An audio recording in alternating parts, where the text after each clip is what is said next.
रेणु शर्मा परिपाटी न्यूज में आपका स्वागत करती हूँ। आज आप आए हिंदू राष्ट्रीय सेना प्रोग्राम में। मातृशक्ति के एक आज 8 मार्च है और इसमें आप मुख्य अतिथि बन के आए हैं। और ये बताइए कि आपने आज यहाँ ज्योत प्रज्वलित की है तो आपको कैसा लगा, प्लीज बताइए। नमो नारायण, हर हर महादेव। हम आचार्य महामंडलेश्वर मातृशक्ति अखाड़े से ही जागृत चेतना गिरी हरिद्वार से आपका आज जो कार्यक्रम हुआ है मातृशक्ति का, ये हमारे ऋषिकेश और हरिद्वार के मध्य में बहुत ऐसी विभिन्न प्रकार की संस्कृति, सभ्यता, संस्कार को संजोए हुए हमारे उत्तराखंड देवभूमि की मातृशक्तियों के आह्वान, क्योंकि आज 8 मार्च है, अंतर्राष्ट्रीय महिला दिवस इसको कहते हैं। इसको हम सब ने बड़ा धूमधाम से मनाया और बड़ी परंपरागत तरीके से जो गढ़वाल की उसमें देखने को मिला है, जिसमें हमारा जो प्रारंभ हुआ है दीप प्रज्वलन से, दीप जलाते हुए, तत्पश्चात कार्यक्रमों में सांस्कृतिक कार्यक्रम रहे, अन्य सामाजिक कार्यक्रम भी रहे और उसमें संदेश छिपे हैं कि हमारी जो परंपराएं हैं, जैसे हमारी देवभूमि की, उत्तराखंड की परंपराओं में मातृशक्तियों की क्या भूमिका होती है, जिसमें बहुत संघर्ष भी देखने को मिलता है। कुछ इस प्रकार से सांस्कृतिक प्रोग्राम कार्यक्रम के माध्यम से हमने ये देखा था कि वहाँ पे माताएं कितना हिमालय में रहने वाली श्रम करती हैं, श्रम करके और अपने जीवन का पालन पोषण करती हैं, जिसमें धैर्य, जैसे हिमालय कहते हैं ना धैर्य सिखाता है, वैसे ही माँ प्रसन्न होकर के अपने उस हिमालय के जीवन को कठिनाई से और संघर्ष से, श्रम से करती हुई हमने उनको आज देखा। मुझे बहुत अच्छा लगा। और अन्य भी जहाँ पे राजनीतिक कुछ एक दो माताएं भी थी, क्योंकि हमारी मातृशक्ति जिस प्रकार से धर्म में है, अध्यात्म में है, धर्माचार्य में भी है और कोई ऐसा अछूता नहीं है जिस वर्ग में वो नहीं कार्य करती है। यहाँ से विज्ञान से लेकर के, धरती से लेकर अंबर तक, हमारे यहाँ चावला, जो कल्पना चावला भी हुई है, जो अंतरिक्ष की उन्होंने उड़ान को भरी है। धरती में हमारे नेवी, थल सेना, वायु सेना, जल सेना, यहाँ तक कि हमारी जो मातृशक्ति विमान भी उड़ाती हैं। हमारी मातृशक्ति रेल, जो लोह पथ गामिनी, जिसको रेल की ड्राइविंग भी करती हैं। हमारी मातृशक्ति यहाँ तक कि खेतों में काम भी करती है।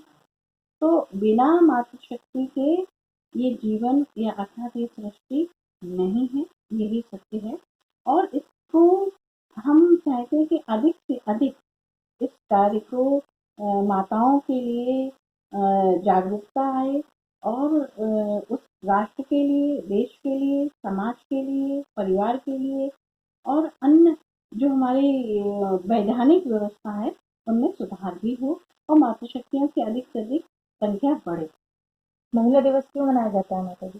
देखिए, महिला दिवस मनाने के लिए तो वैदिक काल से यदि हम देखे जाए तो हमारी प्रत्येक मातृशक्ति स्वयं अपने आप में मंत्र दृष्टा थी। वेदों की ऋचाओं को, मंत्रों को साक्षात्कार करके उनकी अपने उस भूमिका को निभाती थी। स्वयं उस वैदिक व्यवस्था में यज्ञ आदि कार्य में भी वो सम्मिलित रहती थी।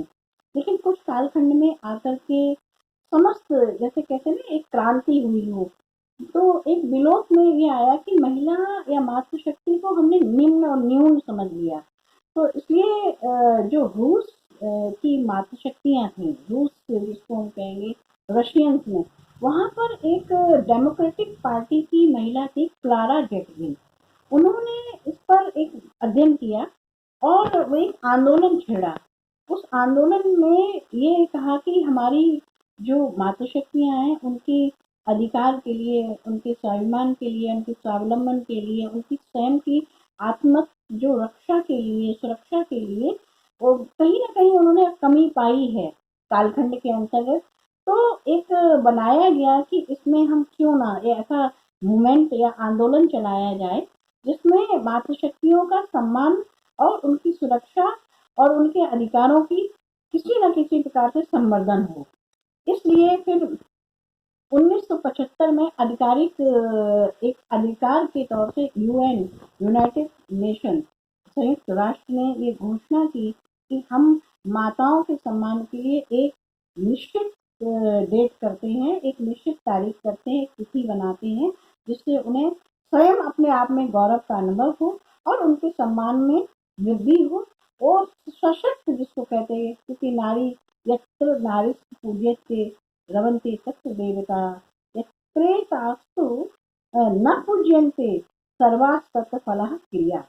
कहा जाता है हमारे भारत में तो पहले से कहा गया है कि जहाँ पर स्त्रियों की, नारियों की, भगवतियों की पूजा होती है वहाँ पे देवताओं का वास होता है, और जहाँ पे स्त्री की पूजा नहीं होती है अर्थात उनको पूज्य नहीं मानते हैं, उन्हें निंदा की दृष्टि से देखते हैं, उन्हें छोटा देखते हैं, अर्थात उनको हम किसी भी प्रकार से प्रताड़ित करते हैं, शोषित करते हैं, तो कहा जाता है सर्वातत्रा फलः क्रिया, हमारे सारे कर्म निष्फल हो जाते हैं, हमारी सारी क्रियाएं निष्फल हो जाती हैं।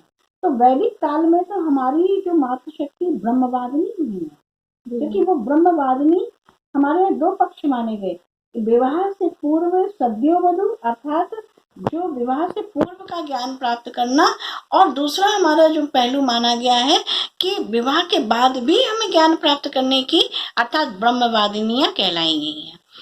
तो इस सशक्त भारत में सशक्त शक्ति की आवश्यकता है, और जो हमारी मातृशक्ति ही हमारे उस राष्ट्र का, देश का, समाज का, परिवार का बचाव कर सकती है।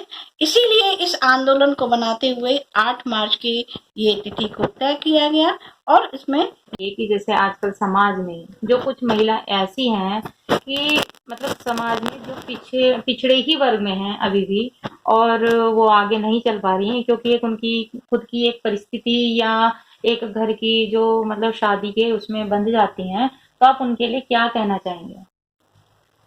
देखिए, विवाह के बंधन में बंध रही है तो मुझे लगता है कि वो गृहस्थ आश्रम में भी कहें कि धन्यो गृहस्थ आश्रम, तो वहाँ पर यदि किसी प्रकार की पीड़ा अनुभव होती है, जिसको एक हमारे कानून की भाषा में कहते हैं डोमेस्टिक वायलेंस, घरेलू हिंसा यदि होती है, किसी प्रकार से वो पीड़ित हैं, तो हमें ऐसा लगता है कि विवाह से पूर्व शिक्षित किया जाना चाहिए।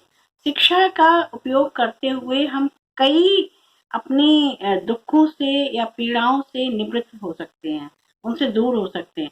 यदि इस प्रकार का वातावरण बनता है तो हमें सच में आगे आकर अपने लिए, अपने स्वाभिमान के लिए, अपने अधिकारों की रक्षा करते हुए हमें उस पर कदम उठाना चाहिए। महिलाओं के लिए आप क्या कहना चाहेंगी? महिला चूंकि देखिए ना, जो मातृशक्ति है, मातृशक्ति से ही सर्व मंगल्य मांगल्य शिवे सर्वार्थ साधिके शरण्ये त्र्यंबके गौरी नारायणी नमस्ते। भगवती जिस प्रकार में हम शक्ति और शिव भी शक्ति के बिना अधूरा है, अर्थात वो शव कहलाया। तो शक्ति जब हमारी शिव में है तभी वो कल्याण में ही कहलाई।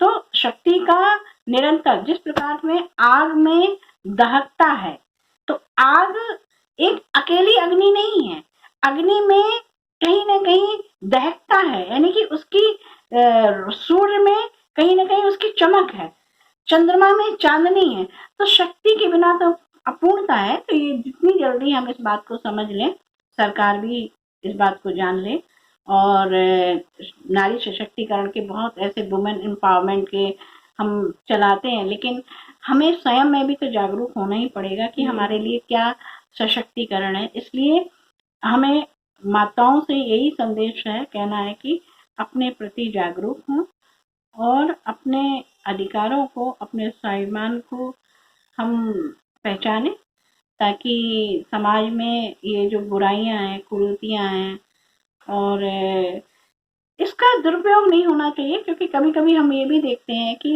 हम नारी सशक्तिकरण की बात करते हैं तो कहीं ना कहीं उसमें हमें पीछा भी किया जाता है। लेकिन कभी कभी हम उस शक्ति का दुरुपयोग भी करते हैं। तो ये जो बैलेंस की भी बात करेंगे, संतुलन, हमें अपनी रुचि को जान करके, अर्थात हमें अपने गुण, स्वभाव, कर्म को जान करके हमें अपनी शक्ति का विस्तार करना चाहिए। वो शक्ति हमें अपने समाज के लिए, वो शक्ति हमें अपने परिवार के लिए, वो शक्ति हमारे राष्ट्र के लिए, वो शक्ति हमारे आने वाले भविष्य में उन नन्हे मुन्ने बच्चों को देने के लिए ही हमारी ये योजना होनी चाहिए। और यही हमारा सशक्त भारत तभी कहलाएगा। ठीक है, धन्यवाद।